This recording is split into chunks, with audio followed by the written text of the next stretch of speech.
Fala, gente amiga, tudo bom? Eu sou Carlos Lose e esta é a Batata Espacial, o seu site de cultura nerd e de cultura em geral na internet. Meu canal no YouTube é o Carlos Eduardo Lose Rezende. Lose se escreve L-O-H-S-E, Rezende se escreve com Z. Se inscreva no canal, toque o sininho das notificações para saber quando tem vídeo novo, curta, compartilhe e comente. Venha participar das nossas discussões sobre cinema, sobre séries, sobre cultura e outras coisinhas mais, tá? E hoje eu vou dar sequência, né, os vídeos, né, os poucos vídeos, né, que eu vou fazer sobre o nosso Festival do Rio 2024, que vai de 3 a 13 de outubro, tá? Em alguns cinemas aí do Rio de Janeiro, tá certo? E hoje eu quero falar de um documentário mexicano, o diretor é o Santiago Maza, tá? E o documentário é chamado Estado de Silêncio. Um documentário de 1h20, bem pequenininho, tá certo, gente? Mas que aborda um tema muito relevante, tá? Que é o tema da violência contra jornalistas, tá certo, gente? É um filme que fala da situação do México, né? Um lugar que virou um verdadeiro inferno, né, para os jornalistas poderem exercer sua profissão, né? Porque ali existem muitas situações bem complicadas, como por exemplo crime organizado, né?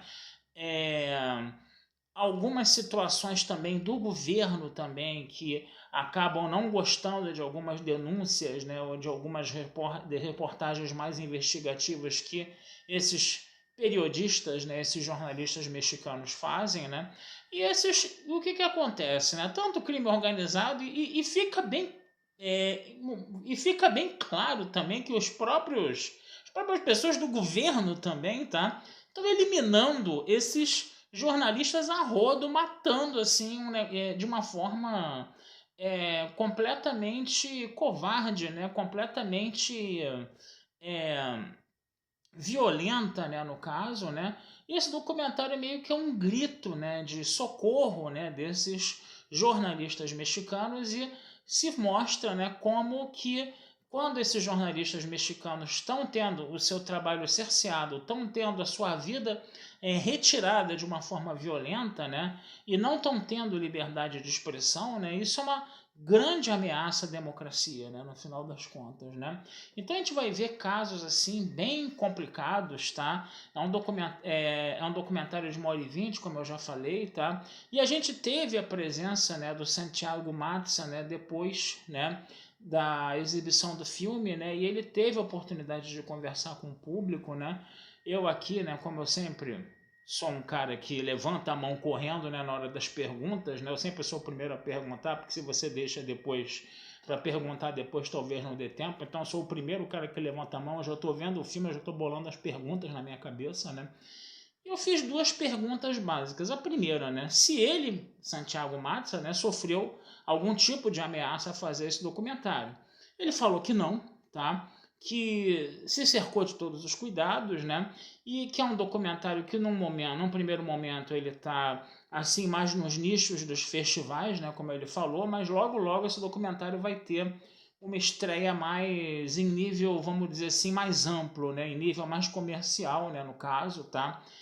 E aí é o teu negócio, né? Ele fala que tem que se jogar um pouco de luz nesse assunto, né, que geralmente as pessoas que cometem essas violências trabalham nas sombras, nas trevas, né? E ele acredita, né, que você jogando um pouco mais de luz nesse assunto, que você vai ter uma espécie de proteção ali, de uma certa forma, né, coisa e tal, né? E é um documentário que realmente pode incomodar muita gente, né? Muita gente realmente que está envolvida, né, nessa criminalidade toda, né? Então, quer dizer, isso foi uma coisa. E outra coisa que eu perguntei é o seguinte: alguns jornalistas decidiram abandonar a carreira, inclusive pedir asilo, se refugiar nos Estados Unidos, né, para fugir dessas perseguições. Eu perguntei se houve, entendeu, algum caso de algum jornalista desses que abandonou a carreira e que foi para os Estados Unidos e que se ele foi assassinado em território americano. Aí o Santiago Matza falou que não, tá? Que o negócio mesmo é você, para essas pessoas que praticam essa violência toda, é neutralizar o jornalista, entendeu? Na localidade onde ele atua, né? Que se ele para de trabalhar na localidade onde ele atua, se ele é silenciado, se você tem esse estado de silêncio, né? O nome do documentário é Estado de Silêncio, né? Você tem esse estado de silêncio, né?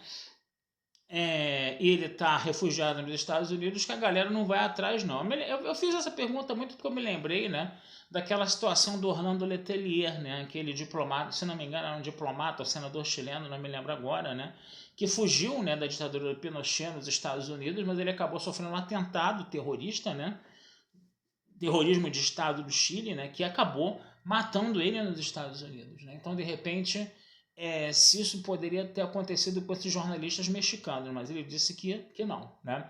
Outras perguntas, muitas outras perguntas foram feitas, né? Ele foi bem, como podemos dizer assim, ele foi bem inquirido lá, né? Ele foi bem sabatinado, né, pelo público, o público mostrou bastante interesse, né, na situação, no documentário dele, até porque a gente não pode negar que existem algumas semelhanças também, né, com o Brasil, né, e que os próprios jornalistas brasileiros também estão passando, né, por situações de perigo, principalmente os que estão lá cobrindo, né, as injustiças que a gente vê lá no meio da floresta amazônica, por exemplo. Né, a gente também tem algumas situações desse tipo. Então é um documentário que é um assunto também bem caro, né, à nossa realidade, né, e que de repente o Brasil estaria num estágio inferior ao do México com relação a essa escalada de violência, tá?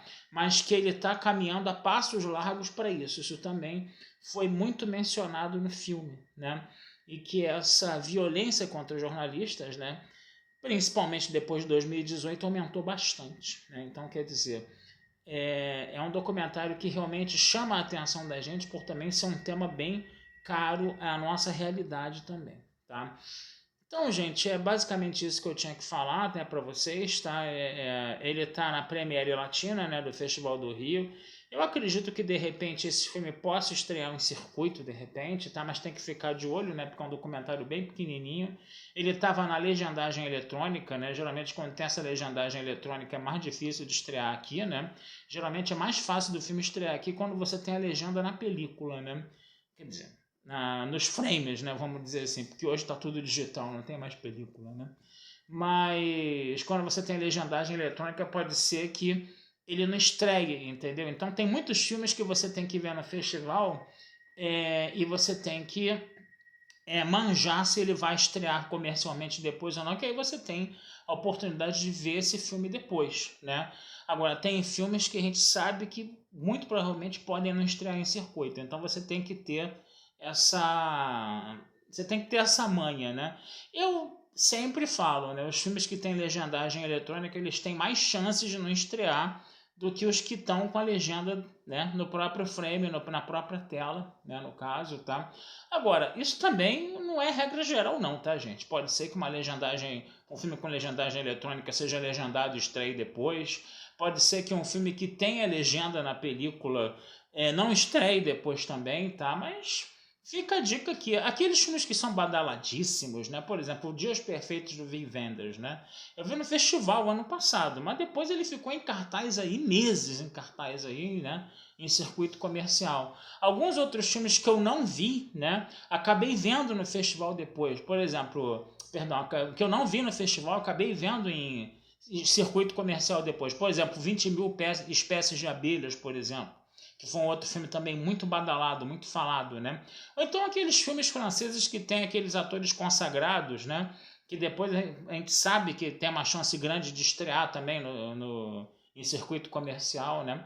Então é isso, a gente tem que ter uma certa manha aí. Filme iraniano, por exemplo, tem alguns que estreiam, outros não, né? Ultimamente, alguns filmes iranianos que passaram no festival e que fizeram bastante alarde, bastante barulho, eles estrearam comercialmente depois, né? Porque teve uma época aqui no Brasil que o pessoal achava que o filme iraniano era coisa chata, e eles pararam de passar em circuito, né? Na década de 90, de 2000, eles passavam muito, né? Mas aí depois se retirou disso, houve uma espécie de cultura de cultura de ódio contra o cinema iraniano, e ele foi meio que posto de lado, né? Mas ele aos poucos está voltando em circuito comercial e durante o festival a gente tem oportunidade também de ver muitos filmes iranianos também, tá? Então, gente, era mais ou menos isso que eu tinha que falar, tá, gente? Vamos ver se a gente consegue ver mais alguns filmes aí desse festival, tem esses dois aí que eu falei para vocês, tá? E futuramente a gente vai conversar sobre mais filmes aí com vocês, tá certo? Vida longa e próspera a todos, tá? Meu canal no YouTube é o Carlos Eduardo Lousa Rezende, meu site é o batataespacial tudojunto.com.br. Um abraço e até a próxima.